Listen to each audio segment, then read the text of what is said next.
시간이 되었으므로 다 일어나셔서 찬양하면서 하나님을 예배하겠습니다.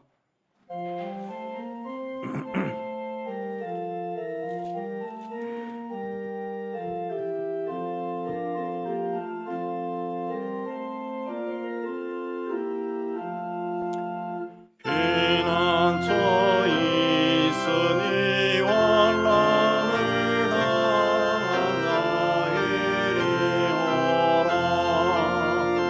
하늘이 변하고 물결이 일어나 산 위에 넘치되 두렵잖니. 이방이 떠들고 나라들 모여서 진동하나. 오래 주 목소리 한 번만 parla며 천하의 모든 것 망하겠네. 만유주 하나님 우리를 도우니 피난처여. 세상의 난리를 거치게 하시니 세상의 점검이 쓸데없네.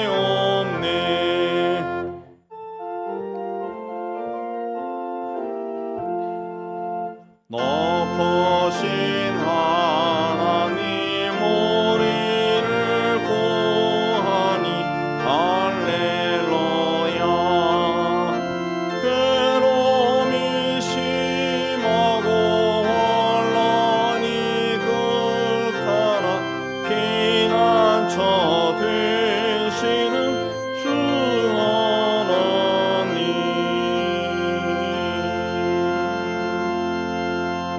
참회도 드리겠습니다. 하나님 아버지, 은혜 안에 살면서도 감사하지 못하고 말씀에 순종하지 못하였습니다. 우리의 마음에는 여전히 세상 욕심으로 가득 차 있습니다. 주님으로부터 용서받았지만 우리는 용서에 인색했고 은혜를 받았지만 나누지 않았습니다. 주님은 우리가 세상의 빛이 되고 소금이 되기를 원하셨지만 우리는 우리의 삶 주위도 밝히고 아름답게 하지 못하였습니다. 은사를 많이 받았지만 게을렀고 기도하지 아니하고 주님과 동행하지 않았습니다. 주님, 우리의 불순종을 자복하오니 십자의 보혈로 씻어 주옵소서. 주님과 나만의 죄를 침묵 가운데 고백합니다.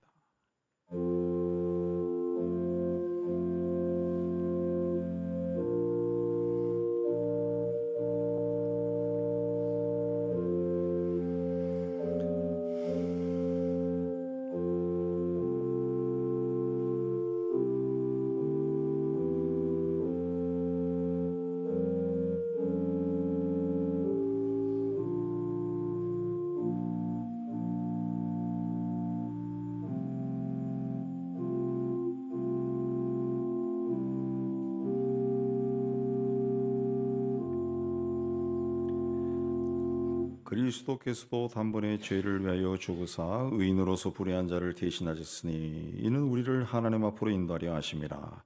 말씀에 의지하여 주께서 우리 죄를 사하셨음을 선언합니다. 아멘. 신하 고백합니다.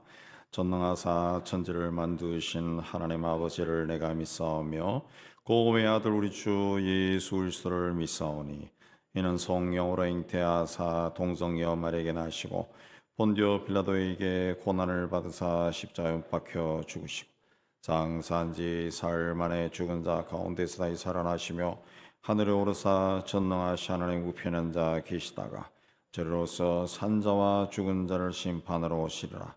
성령을 믿사오며 거룩한 공예와 성도가 서려 토는 것과 죄를 사하여 주시는 것과 몸이 다시 사는 것과 영원히 사는 것을 믿사옵나이다. 아멘. 앉아서 91장 찬송합니다.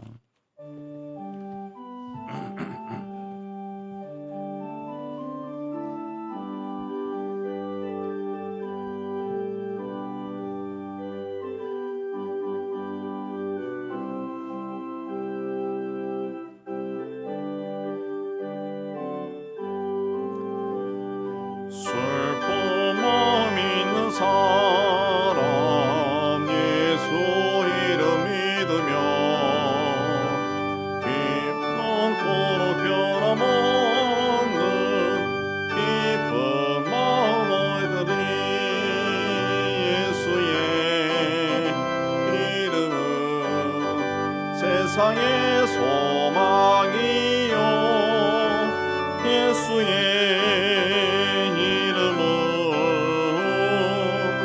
천국의 기쁨일세 거룩하신 주의 이름 너의 방패 삼으라 환난 시험 당할 때에 주께 기도드려라 예수의 이름은 세상의 소망이요 예수의 이름은 천국의 기쁨일세 존귀하신 주의 이름 우리 기쁨 되도다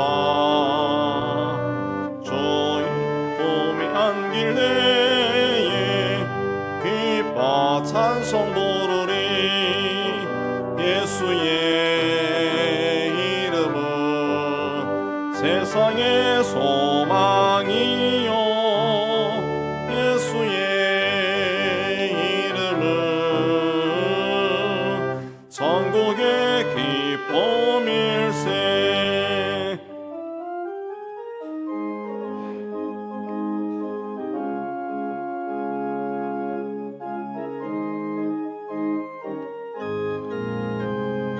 우리 갈 길 나가 후에 보좌 앞에 나아가 왕의 왕께 경배하며 면류관을 드리니 예수의 이름은 세상의 소망이요 예수의 이름은 천국의 기쁨일세 인자와 긍휼이 풍성하신 하나님 아버지 우리에게 독생자 예수 그리스도를 보내시고 우리의 죄를 위해 십자가의 죽음으로 우리의 죄를 대속케 해 주시는 데 참 감사합니다. 예수님으로 인해서 우리가 하나님을 아버지라 부르고 하나님의 자녀가 된 권세를 누리며 살아가게 해 주시는 데 참 감사합니다. 우리에게 그 권세를 지기 위해 주께서 걸으셨던 그 십자가의 길을 이제는 우리도 고난을 마다하지 아니하고 끝까지 따라갈 수 있도록 은혜 다하여 주시기를 원합니다. 하나님 아버지 온 세상에서 슬픔과 고통과 괴로움의 소리가 그치지 않고 들려오고 있습니다. 세상 모든 나라의 지도자들에게 백성들을 사랑하는 마음과 이웃 민족을 존중해 여기는 마음도 더하여 주셔서 더 이상 전쟁과 파괴가 일어나지 않게 해주시고 하나님의 은총 가운데 더불어 살아갈 수 있도록 주님 은총을 다하여 주시기를 원합니다. 전쟁이 아니라 평화요, 갈등이 아니라 화해요, 정죄가 아니라 용서요, 미움이 아니라 사랑으로 서로를 바라보고 서로의 손을 잡을 수 있도록 은혜 다하여 주시기를 원합니다. 하나님 아버지 저 먼 동남아에서는 또 지진이 일어나서 많은 사람들이 고통 중에 거하고 있습니다. 집이 무너지고 또 가족이 사라지고 그들의 고통의 눈물을 주께서 닦아주시고 모든 피해가 속히 회복되도록 은혜 다해 주시기를 원합니다. 또 이 땅 저 영남 지방에는 산불이 나서 많은 사람들이 죽고 다치고 삶의 터가 다 불타버렸습니다. 하나님 더 이상 산불이 다른 지방으로 확산되지 않게 해주시고 또 이재민들이 속히 생활을 회복하고 일상생활로 돌아갈 수 있도록 은총을 다하여 주시옵소서. 세상 곳곳에서 복음을 가지고 척박한 땅이라 마다하지 아니하고 들어가서 복음을 전하는 선교사들을 축복해 주시고 그들의 발걸음을 통해 한 사람이라도 이 시대에 구원받는 사람들이 늘어나게 하여 주시기를 원합니다.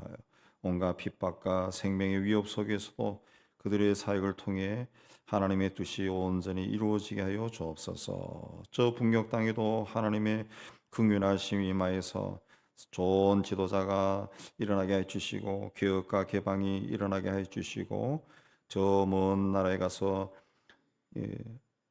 청년들이 죽고 다치는 그런 일들이 이제는 그치도록 은총을 다하여 주시기를 원합니다. 하나님 은혜 가운데 남과 북이 하나가 되는 그날이 속히 오게 하여 주옵소서. 이 사회에 넘쳐흐르는 다툼과 갈등도 주께서 다스려 주셔서 서로 존중해 여기고 서로 사랑하고 서로 이해하며 한 시대에 한 날에 한 공동체에 태어나 살아가는 사람으로 살아갈 수 있도록 은총을 다하여 주시옵소서. 오늘 또 예배의 자리에 올른 성도들의 삶과 가정과 산업을 돌아봐 주시고 하나님의 은혜와 하나님의 형통함이 흘러넘치게 해 주시고 특별히 육신에 생긴 병으로 예배의 자리에 올라오지 못한 분들 주께서 친히 아픈 곳에 손을 얹으시고 치유하여 주셔서 깨끗함을 입고 우리와 한자리에서 하나님을 예배할 수 있도록 은혜 다하여 주옵소서. 오늘도 우리의 하나님 우리의 예배를 받아주시고 이 자리에 임재해 주시고 우리에게 은총을 다해 주심을 감사하며 우리를 구원하여 주신 예수 그리스도 이름으로 기도하옵나이다. 아멘.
오늘은 3월 마지막 주일이고 사순절 넷째 주일입니다.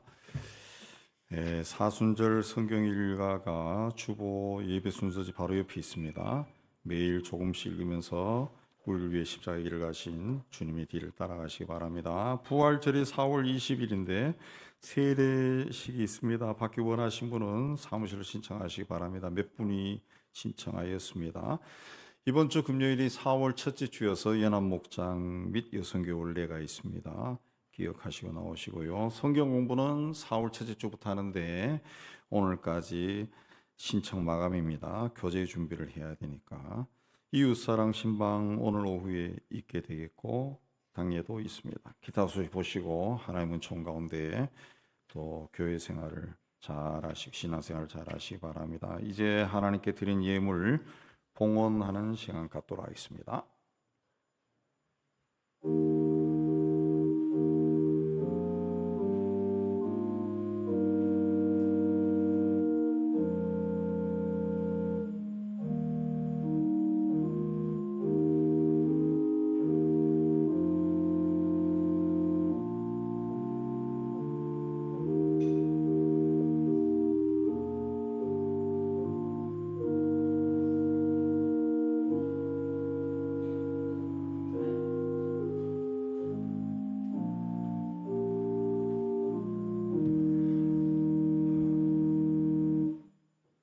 다 일어나서 찬양합니다.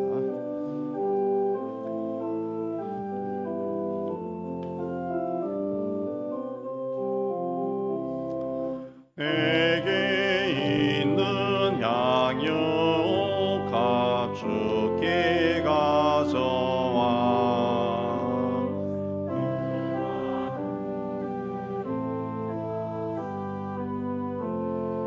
드립니다. 나를 위해 험한 산길 오르신 예수 걸음마다 크신 사랑 새겨놓았네.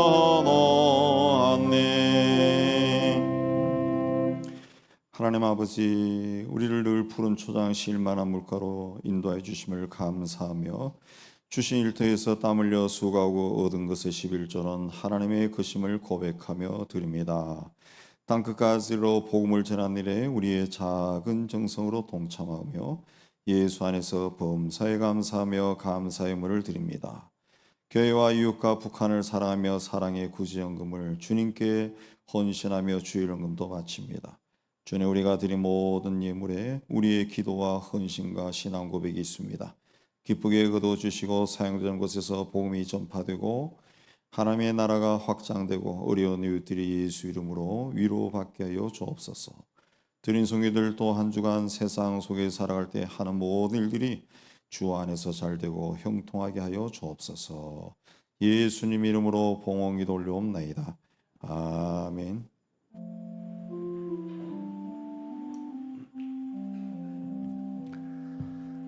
오늘 하나님이 주시는 말씀은 고린도후서 5장 16절에서 21절, 제가 가진 성경 290페이지 되겠습니다. 우리 한 절씩 교독하겠습니다. 그러므로 우리가 이제부터는 어떤 사람도 육신을 따라 알지 아니하노라. 비록 우리가 그리스도도 육신을 따라 알았으나 이제부터는 그같이 알지 아니하노라.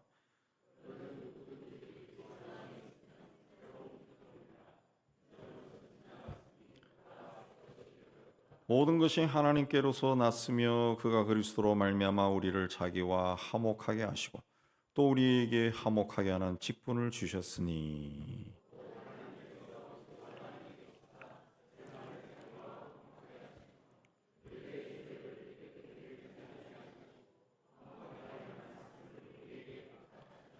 그러므로 우리가 그리스도를 대신하여 사신이 되어 하나님이 우리를 통하여 너희를 고면하신 것 같이 그리스도를 대신하여 간청하노니 너희는 하나님과 화목하라.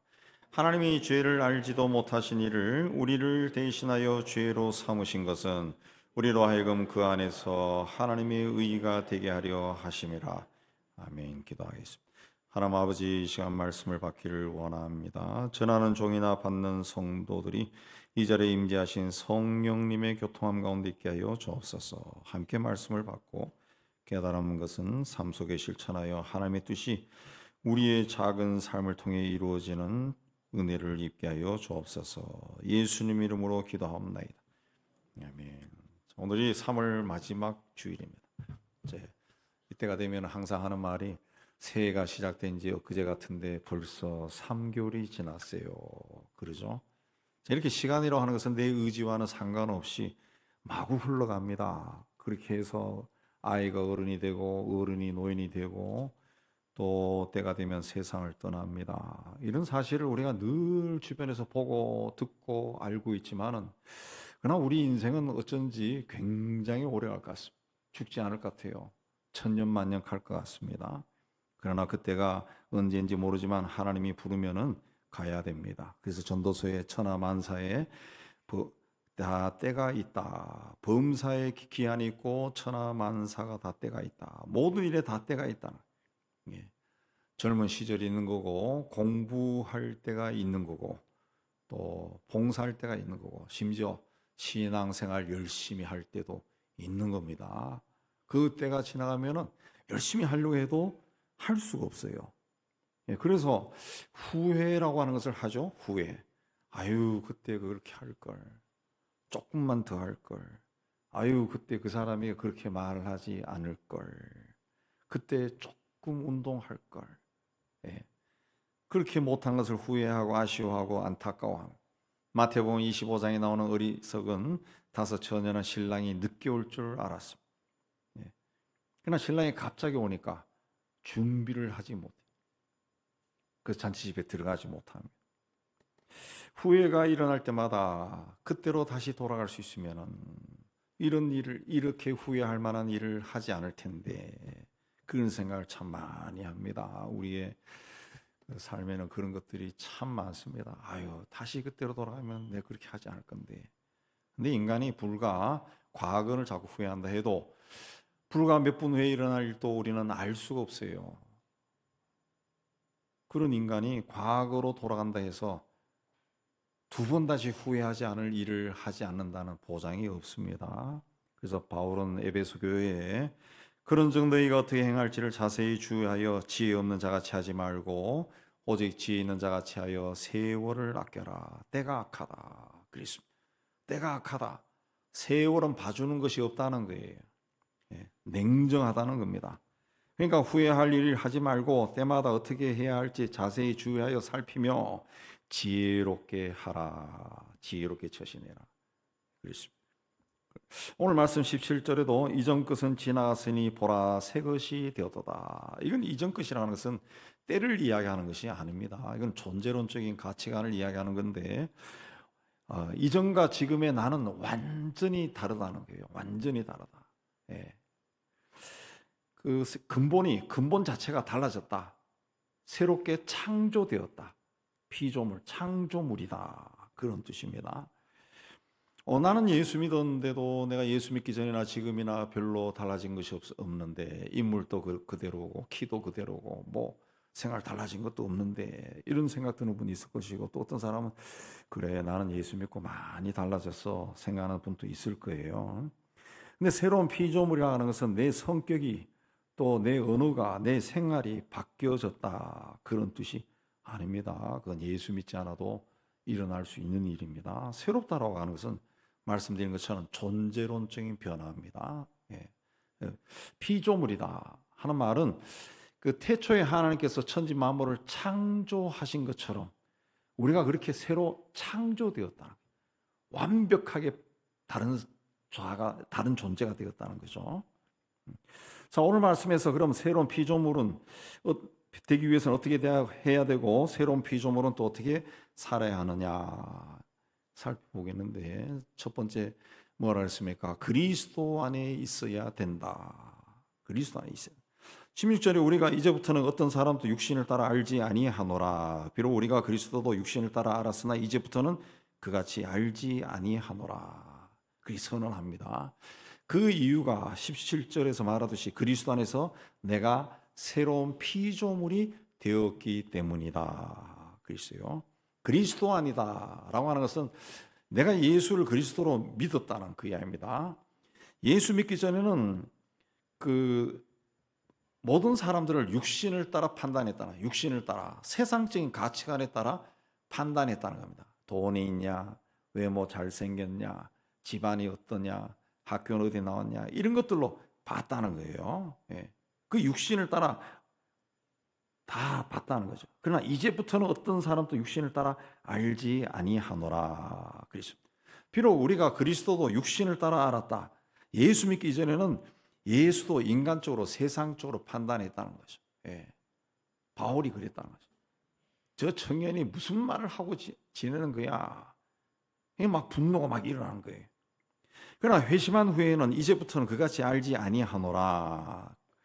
생각하는 것이나 말이나 행동이 달라졌다는 거예요. 뭘 어떻게 달랐어요? 그리스도 안에서 본다 그랬습니다. 우리 예수 믿는 사람이라면은 그러므로 예수 안에서 생각하고 말하고 행동해야 됩니다. 예수님이라면 어떻게 생각하고 예수님이라면은 이런 경우에 어떻게 말하실까, 행동하실까, 그걸 생각해야 됩니다. 그 인간적인 기준, 세상적인 기준에 따라 가지고 하지 않는다 그런 뜻입니다. 하지 않는다. 예수가 초점인데 그리스도 안에서 그리스도를 통해 가지고 모든 것을 본다는 거죠. 우리는 세상에서 열심히 공부하면은 원하는 학교에도 들어갑니다. 그럼 그 학교 학생이 되고 또 회사에도 들어가면 그 회사원이 되고 또 열심히 공부해서 자격증을 따면은 우리나라 같은 경우에는 뒤에 사자가 붙죠. 뭐 사자 의사가 되기도 하고 뭐 박사가 되기도 하고 변호사가 되기도 하고 사자가 붙어요. 또 다른 종교에서는 본인이 고행을 하거나 수련을 많이 하면은 원하는 것을 얻기도 합니다. 네. 제 가까운 친구 중에 하나가 이제 도사가 있네요. 도사. 예. 고등학교 때부터 그게 심취해가지고 대학에서 전자공학 전공해서 그런데 들어가서 회사원 하다가 다 때려치우고 그 도 닦는 길로 들어가서 인도에 가서 10년 뭐 이렇게 도 닦은 친구가 있어요. 예. 거기도 도 닦는 것도 똑같은 것이 아니라 세월에 따라 가지고 계급이 있다. 계급이. 그래서 어느 경지에 올라가면은 그야말로 도인이 되는 거예요. 자기가 노력해서 올라가는 거죠. 그러나 그리스도 안에서 새로운 피조물은 내가 노력하거나 고행을 하거나 수련을 해서 올라가는 것이 아니라 그리스도를 통해서 예수님 때문에 내가 새로운 피조물이 된다. 새로운 피조물. 그래서 그리스도 안에서라고 하는 것은 내가 예수 안에 들어간다. 예수에게 항복한다. 그런 의미가 있어요. 자, 전쟁이 일어나서 이제 항복한다라고 하는 것은 항복할 때 뭐 무장을 다 해제하고 가지 항복하는 사람이 탱크를 몰고 총을 들고 가지 않습니다. 그래서 영화라든가 과거에 뭐 2차 대전 때 그런 기록물들도 보면은 다 손 들고 나오죠. 총 같은 거 없어요. 그냥 손 들고. 심지어는 일본군들을 막 항복시킬 때 그 태평양 전쟁 때 보면은 막 팬티바람으로 다 나오게 하고 막 그러죠. 아무것도 못 가서요. 상대방의 통치 안에 들어가는 겁니다. 상대방의 통치 안에 무장 해제하는 거예요. 예수 안에 들어간다라고 하는 말은 예수 안에 들어가기 위해서 내 주장이나 고집이나 사상이나 이론이나 의견이나 생각을 다 버려야 됩니다. 다 버리고 예수 안에 들어간다는 거죠. 예수 안에 들어가는 거예요. 예수 안에. 그렇게 들어가지 않으면 그리스도와 하나가 될 수가 없는 거예요. 하나가 될 수. 예수께서 십자가의 보혈로 우리를 품어줬습니다. 우리는 예수 안에 들어갈 수 없는 존재인데 하나님 안에 들어갈 수 없는 존재인데 예수님이 십자가의 보혈을 흘리심으로 우리를 예수 안에 불러들이신 거예요. 그래서 우리가 예수 안에 들어가게 된 거죠. 예수 그리스도를 통해서 나타난 하나님의 사랑은 독생자도 십자가에 못 박아 죽일 수 있는 사랑입니다. 그래서 요한은 요한 1서에서 사랑하는 자들아 하나님이 이같이 우리를 사랑하셨은즉 우리도 서로 사랑하는 지 마땅하다. 우리도 이렇게 사랑해야 된다. 그랬어요. 예수 안에 있는 사람은 세상적인 가치관이 아니라 새로운 가치관을 가지고 삽니다. 이전에 바울이 세상적인 가치관을 가지고 예수를 보니까 종교적으로 이단에 불과했습니다. 세상을 어지럽게 하는 자예요. 하나님의 백성인 유대인들을 교란시키는 자에 지나지 않았습니다. 그래서 예수 믿는 사람들을 핍박하고 죽이고 때리고 양심에 거리낌 없이 그런 짓을 했습니다. 그러나 사메섹으로 가는 길에 예수를 만난 후에는 자기를 지배하던 그 가치관에서 벗어난 거예요. 예수 안에서 이제 예수 안에 들어온 거죠. 예수 안에서 보기 시작하니까 세상이 새로 보이는 거예요. 인생이 새로 보이는 거예요. 나라고 하는 존재도 새로 보이는 거예요. 내가 누군가, 무엇을 하며 살아야 되는가, 이게 새롭게 막 깨닫기 시작한 겁니다. 깨닫기 시작. 그래서 바울이 훗날 고백하지 않습니까? 나는 죄인이고 죄인 중에서 괴수였다. 그랬습니다. 자기가 예수 믿는 사람을 핍박한 것이 예수 안에 들어오니까 막 찔리기 시작한 거예요. 아유, 나는 지옥에 갈 수밖에 없는 죄인이구나.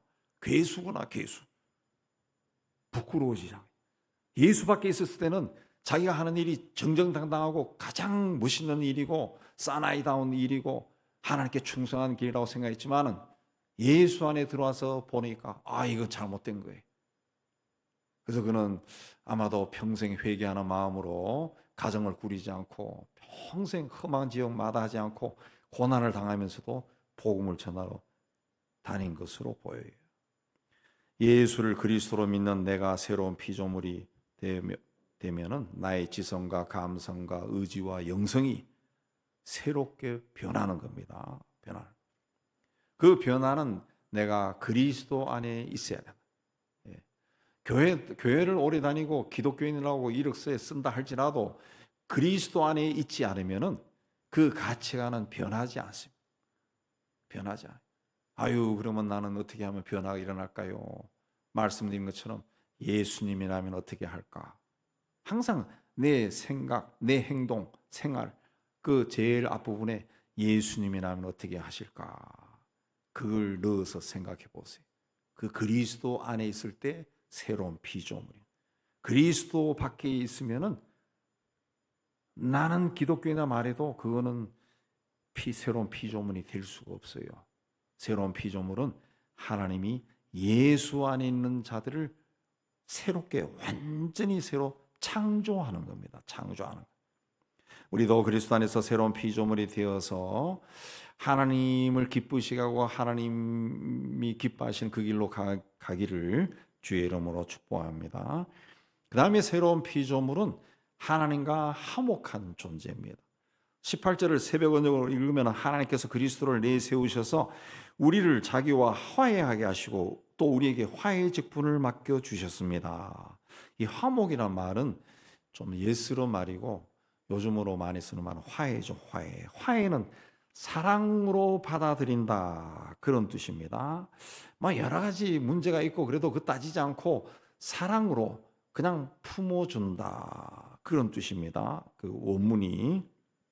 그러니까 하나님이 우리가 문제가 많아도 예수 그리스도를 통해 사랑으로 받아주셨다, 품어주셨다, 그런 뜻입니다.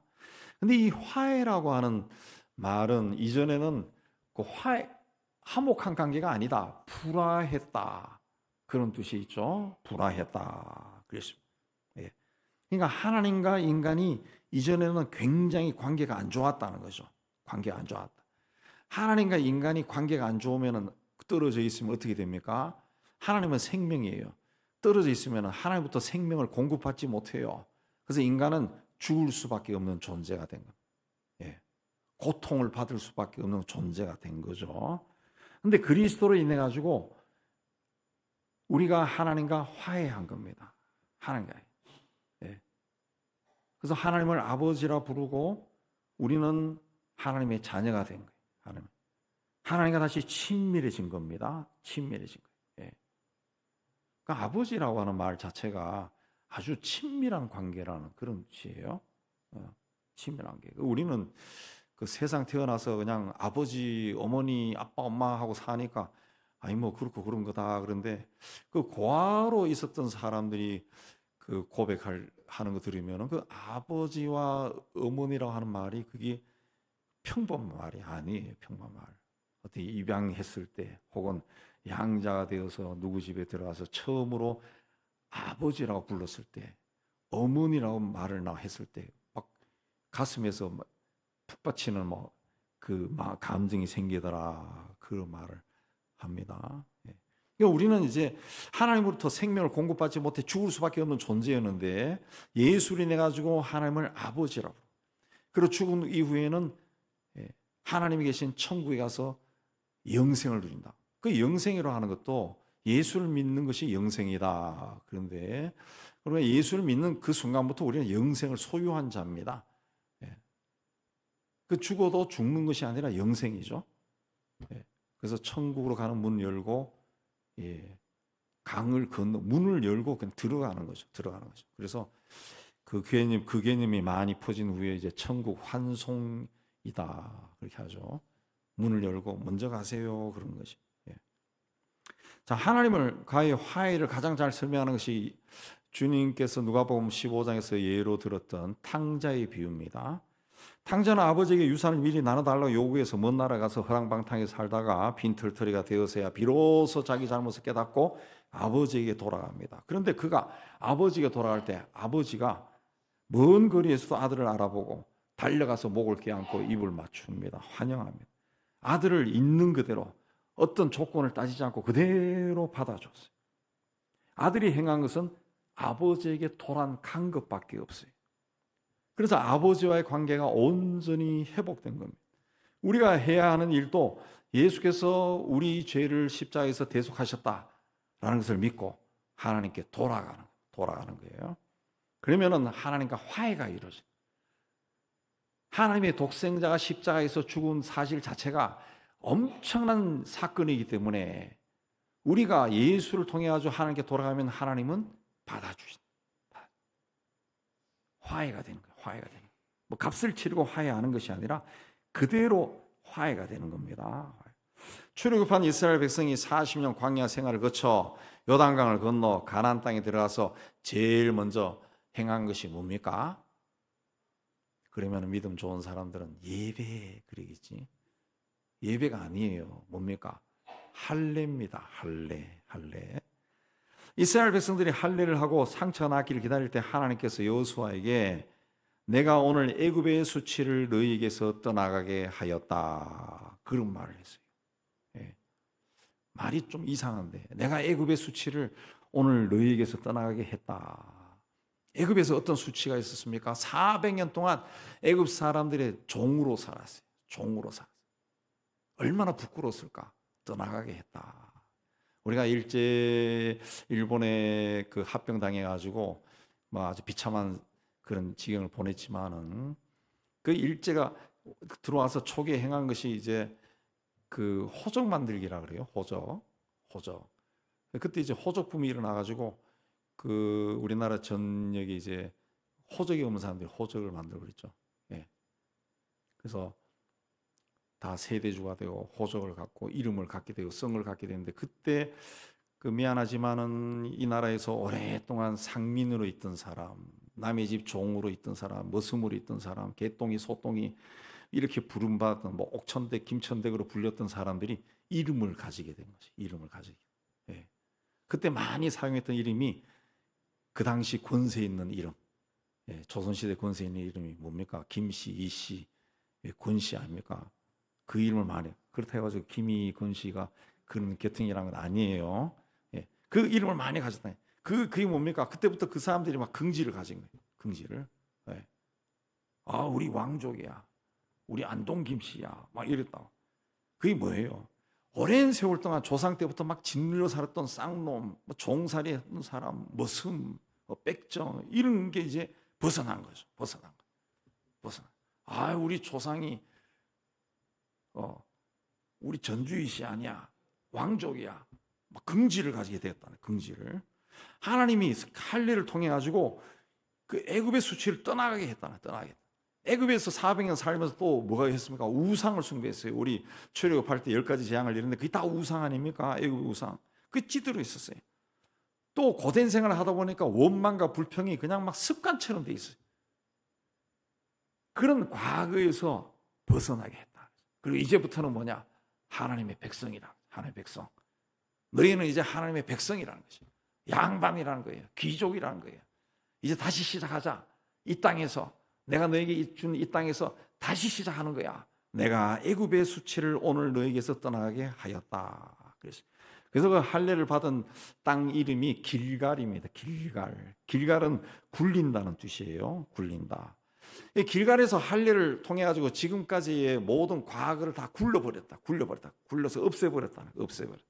과거를 다 돌로 굴러버리고 거기서 이제 새 출발했다. 그래서 길갈은 이스라엘 민족에게 굉장히 특별한 장소입니다. 거기서 하나님의 백성으로 새로운 삶을 시작한 거예요. 18절에 근데 그가 그리스도로 말미암아 우리를 자기와 화목하게 하시고, 우리가 아니라 하나님이 우리를 자기와 화목하게 했다. 하나님이 예수를 통해서 우리에게 손을 내밀고 우리 이제 화해하자 그렇게 하신 겁니다. 우리에게는 하나님에게 우리와 화해합시다 그럴 권리가 없어요. 왜? 우리는 죄가 있어서 거룩하신 하나님 앞에 가까이 갈 수가 없어요. 그러나 우리에게 하나님께서 예수의 십자가를 통해 화해하자 그렇게 하신 거예요. 예, 마틴 부버라고 하는 학자가 나와 너라고 하는 유명한 책에서 현대인의 인간관계를 세 가지로 분류했습니다. 첫째가 그것과 그것입니다. 오늘날 사람들은 그 서로를 물건처럼 대한다. 물건처럼. 예. 그래서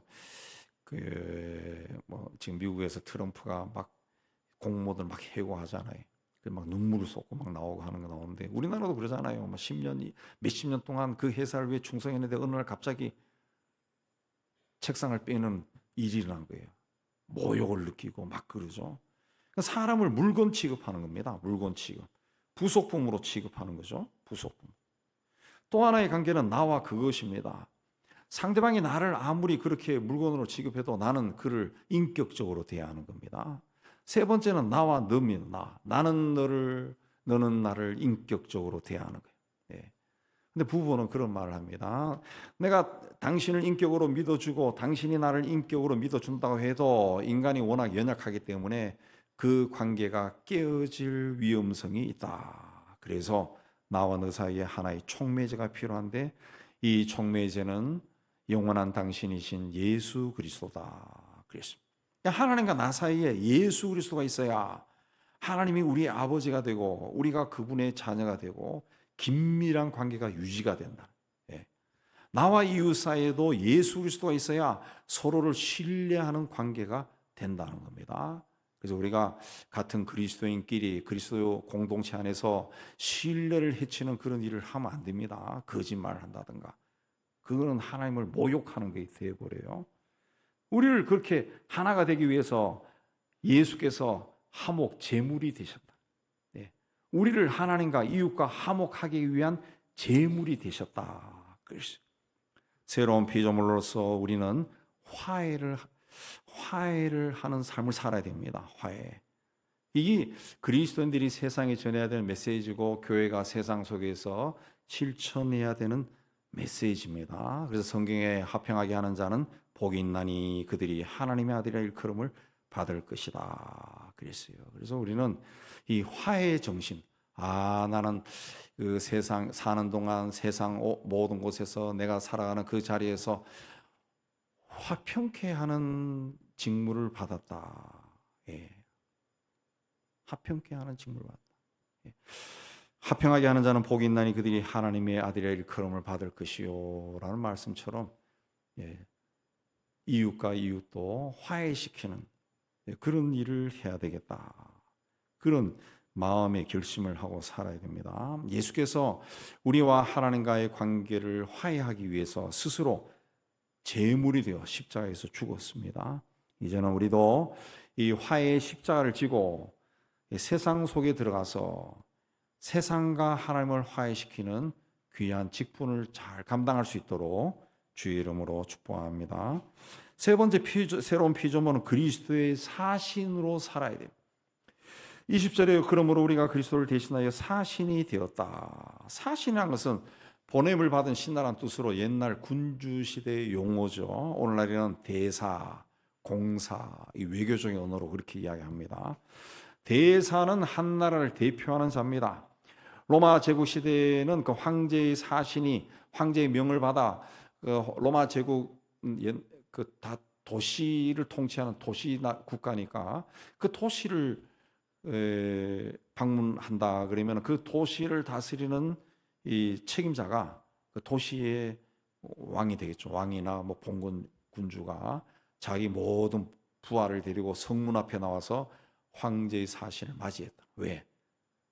그 사신이 로마 황제의 권위를 가지고 그 이름으로 오는 것이기 때문에 그리 했다는 거죠. 바울은 자신이 그 그리스도를 대신한 사신이기 때문에 자기를 영접하는 것은 그리스도를 영접하는 것이다. 그렇게 말했습니다. 또 그가 그리스도의 사신으로 교회에 건면하는 것은 주님이 하시는 것과 똑같다. 주의 말씀처럼 들어야 된다. 그렇게 주장했어요. 그렇게 바울은 복음을 전하는 그리스도의 사신으로서 자부심이 있었다. 내가 주의 말씀을 전한다. 그런 자부심이 있었어요. 그런데 바울이 그 감당한 사신은 로마 황제의 사신과는 달랐습니다. 로마 황제 사신은 황제의 권위를 가진 영광스러운 자리였습니다. 그러나 그리스도의 사신은 복음을 전하기 위해 선택된 자로 고난을 감수해야 되는 자리입니다. 예수께서도 세상에 오셔서 그 고난을 당하셨습니다. 예수님께서 세상에 오실 때 하늘나라 영광으로 오신 것이 아니라 가장 낮은 인간의 모습으로 오셨죠. 그래서 마국간에서 태어났다. 가장 가난한 자의 모습으로 태어나셨어요. 태어난 지 8일 만에 헤롯 왕을 피해서 애굽에 피난 갔습니다. 부친이 일찍 돌아가셔서 소년 가장으로 어머니와 동생들을 부양하며 고단하게 살았습니다. 30살에 공생일을 시작해서 고생하다가 십자가에서 죽었습니다. 하나님께서 바울을 하나님의 사신으로 택하실 때도 세상 영광을 받는 자리가 아니라 고난을 받는 자리로 불렀어요. 그래서 사도행전에 보면은 이 사람은 내 이름을 이방인과 임금들과 이스라엘 자손들이 전하기 위하여 택한 나의 그릇이라. 그가 내 이름을 위하여 얼마나 고난을 받아야 할 것을 내가 그에게 보여주겠다. 고난을 받는다 그랬습니다. 하나님께서 바울을 그리스도의 사신으로 택하셔서 복음을 전하도록 하신 것처럼 오늘 우리를 사신으로 부르시고 세상에 복음을 전하게 하셨습니다. 그래서 요한복음에서 주께서 아버지께서 나를 보내신 것처럼 나도 너희를 보내노라 그랬습니다. 하나님이 예수를 세상에 보내신 것처럼 예수님이 우리를 보낸다 그랬습니다. 그 동격으로 이야기했죠. 하나님이 예수를 보냈다. 세상에 독생자를 세상을 구원하라고 예수님이 우리를 세상에 보내셨다. 그래서 우리는 세상에 보내신 그리스도의 사신입니다. 그러면 내가 어느 곳에 있든지 곧 회사나 사업장이나 학교나 심지어 가정에 있더라도 그리스도가 나를 그 자리에 보내셨다는 것을 우리가 기억해요. 그러면 생활이 달라지죠. 삶이 달라지죠. 그런데 그리스도의 사신은 바울처럼 다메섹 도상에서 부활하신 예수를 만나는 극적인 체험을 하는 그런 극적인 체험을 한 사람, 또 뭐 이 위대한 소명을 받은 사람만 할 수 있는 것이 아닙니다. 예수님의 12제자를 가만히 살펴보면은 바울처럼 그런 극적인 체험을 한 사람 하나도 없습니다. 없어요. 예수님과 동행하면서도 예수님의 제자 중에는 예수가 어떤 분인지 깨닫지 못한 사람도 있어요. 십자가에 죽은 후에도 고향으로 내려가던 제자들도 있었다는 거죠. 그러나 그들에게는 예수님과 늘 함께하면서 생겼던 믿음이라는 것이 있었다. 믿음이라는 것이. 우리 가운데도 그 바울과 같은 그런 체험을 한 분도 있을 겁니다. 있을 거고, 그러나 어려서부터 또 내가 예수를 믿은 것처럼 꾸준히 예배당에 참여해서 예배 드리고 뭐 성경도 공부하고 교인들과도 나누며 그렇게 세월이 흘러가면서 나도 모르게 이 신앙이라는 것이 세워지고 믿음이라는 것이 하나하나 쌓인 그런 사람들도 있다는 거죠. 하나님은 그런 사람들도 다 그리스도의 사신으로 부르셨습니다. 그러니까 예외가 없다는 거죠. 예외가. 우리 한국 기독교인들이 오해하고 있는 것이 그것이 이제 있는데 그 대표적인 예가 이제 목사들만 성직자만 하나님이 일을 한다. 예, 그래요. 그래서 이제 그들에게만 하나님의 종 뭐 이렇게 불러요. 근데 이제 공부하다 보면은 이제 성경 통해서 공부하다 보면은 그 여러분도 하나님의 종입니다. 평신도 다 우리 다 하나님의 종이요. 그렇게 하니까 우리 목사님도 하나님의 종이고 나도 하나님의 종이면은 나는 뭐 종이라 그래도 뭐 허접한 종이겠지. 목사님은 좀 존귀한 종이겠고 목사님을 향해서는 종님이라 그래. 종님. 그래서 어떤 교회에서 장로님들이 기도할 때 우리 종님에게도 은혜 줘. 그 잘못 들으면 종놈이라고 들어. 그래가지고 막 기도가 이상하게 돼가지고 막 킥킥거리기도 하고. 종님이 어디 있어요? 종이지. 머슴은 머슴일 뿐이지 무슨 님이 있어요. 똑같다는 거예요. 똑같다는 거예요. 다 똑같은 거예요. 예, 다 똑같은데 본인이 나는 성직자로 살아가야 되겠다. 그런 사람이 있고 어떤 사람은 나는 내가 잘하는 예술로 어떤 사람은 내가 사업으로 일을 해야 되겠다. 그런 사람들도 있다는 거죠. 그런 사람. 예. 그러니까 하나님이 다양하게 부르시는 거예요. 다양하게. 중요한 것은 21절 말씀처럼 예수를 통해 하나님이 우리를 의롭게 하신 후에 그리스도의 사심으로 세상에 보내셨다. 그러니까 우리의 신분이 얼마나 중요한가. 하나님이 예수를 세상에 보내신 것처럼 예수님이 우리를 세상에 보내셨다는 거죠. 그러니까 우리는 어떻게 보면 예수처럼 굉장히 중요하고 귀한 직분을 가지고 있다는 거죠. 사실은 대사는 자기 나라와 자기 백성의 품격을 자기가 파송받은 그 나라에서 보여주는 겁니다. 보여주는 거예요. 대사, 우리나라 대사로 미국에 가 있는 그 주미 대사가 함부로 행동하면은 야, 뭐 한국이 저러냐 이래 돼 버린 거예요. 이래. 마찬가지로 우리가 그리스도의 사신이다 그러면은 예수를 따라가는 사람으로서 사고방식이나 말이나 행동이 품격이 있어야 돼. 품격이 있어야 돼. 달라야 된다. 달라야 돼. 또 사실은 대사는 본국 정부와 긴밀하게 소통하면서 본국 정부가 지시한 것을 그 자기가 주재한 나라에서 전한다. 주재한 나라 정부에 가서 전한다. 마찬가지로 그리스도인 사신 또 우리도 주님과 늘 긴밀한 관계를 맺고 소통을 해야 돼요. 소통을. 그래서 그분이 하신 말씀을 세상에 전하는 거죠. 그래서 성경을 읽고 기도하고 성령으로 충만한 생활을 해야 되는 겁니다. 사순절은 하나님께 돌아가는 계절입니다. 세상적으로 막 분주하게 살다가 적어도 이 사순절 기간 동안에는 하나님이 나를 위해 무슨 일을 하셨는가, 예수님이 왜 세상에 오셨는가, 그거 생각하고 하나님께 돌아가는 거예요. 제일 먼저 중요한 것은 내가 그리스도 안에서 새로운 피조물이구나, 이걸 깨달아야 돼요. 피조물이에요. 창조물이라는 것이 창조물, 새롭게 만들었다는 거죠. 새로 만들었다. 내가 이전에 이 컵이었지만은 하나님이 내가 예수 믿은 후에 다시 이 컵을 새로 만들었다는 겁니다. 만들었다. 그래서 하나님 앞에 나가 하나님과 긴밀한 관계를, 하나님을 아버지라 부르는 거, 이게 그냥 그 습관처럼 하나님 아버지 이렇게 하는 것이 아니라 정말 하나님을 기도할 때 하나님 아버지라고 했을 때 어느 순간에 막 감동 막 밀려와서 눈물이 날 정도가 돼야 된다. 제가 아까 말씀드린 것처럼 평생 아빠 엄마 말 못 해본 사람이 양자로 가거나 입양이 되거나 그렇게 해서 아빠란 말 처음 할 때 막 눈물이 막 쏟아지더라는 그런 말. 하나님과 그렇게 친밀하게 또 그리스도의 사신으로 살아야 됩니다. 그리스도의 사신. 우리는 새로운 피조물입니다. 이 믿음을 가지고 이제 세상 속에서 하나님의 영광을 위해 하나님이 기뻐하신 그 길로 걸어가시기를 주님의 이름으로 축복합니다.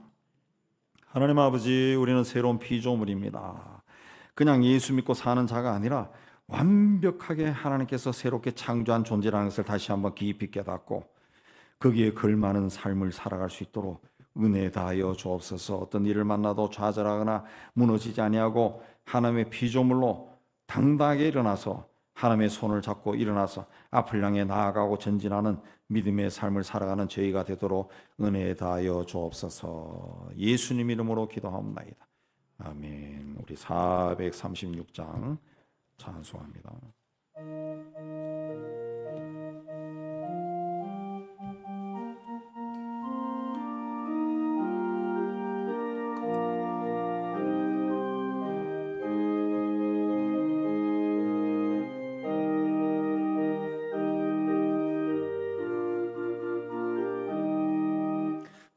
이제 주님의 새 생명 얻으모 옛것은 지나고 새 사람이로다 더 생명 내 맘에 강같이 흐르고 그 사랑 내게서 해같이 빛난다 영생을 누리며 주 안에 살리라 오늘도 내일도 주 함께 살리라 주 안에 감추인 새 생명 얻으니 이전에 줬던 것 이제는 값없다 하늘의 은혜와 평화를 맛보니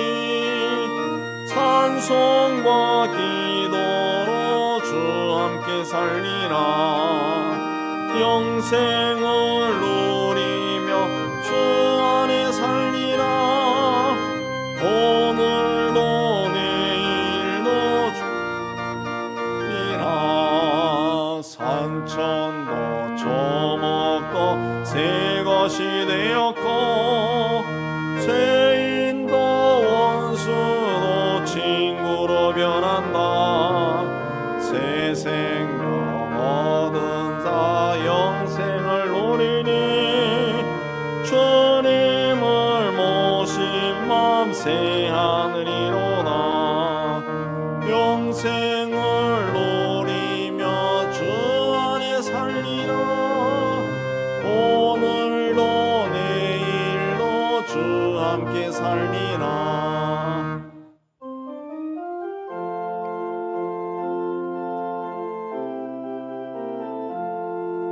주 따라가는 길 험하고 멀어도 찬송을 부르며 뒤따라가리라 영생을 살리라 날마다 섬기며 주 함께 살리라 영생을 누리며 주 안에 살리라 오늘도 내일도 주 함께 살리라 예배당 떠나기 전에 받은 말씀 생각하며 하나님께 헌신하는 기도하겠습니다. 하나님 아버지 오늘 또 하나님 앞에 올라오게 주시네 감사합니다. 하나님 우리가 새로운 피조물이라는 것을 믿음의 믿음을 가지고 세상 속에 들어가 살게 하여 주옵소서. 어떤 일을 만나도 좌절하거나 낙담하지 아니하고 하나님이 새로 창조한 자답게 당당하게 서서 일어서 나아가는 믿음의 삶을 살아갈 수 있도록 은혜에 다하여 주시옵소서. 끝까지 믿음을 지키도록 은혜에 다하여 주시옵소서. 우리의 손을 붙들어 주옵소서. 예수님 이름으로 기도합니다.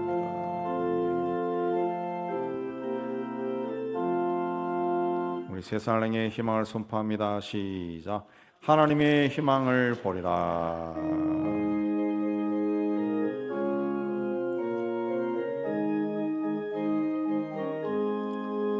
주가 세상을 다스린 위엄이 넘쳐나고 그의 나라와 주의 영광 온 하늘에 가득하다.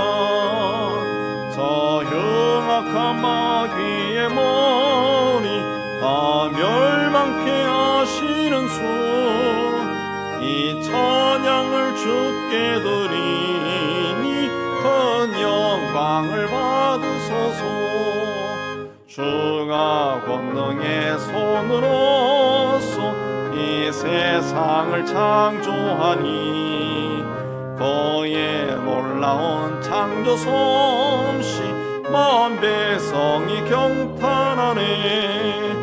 저 하늘의 별들도 모두 주 영광을 나타내어 늘 돌보아 주시는 주께 큰 영광을 돌립니다.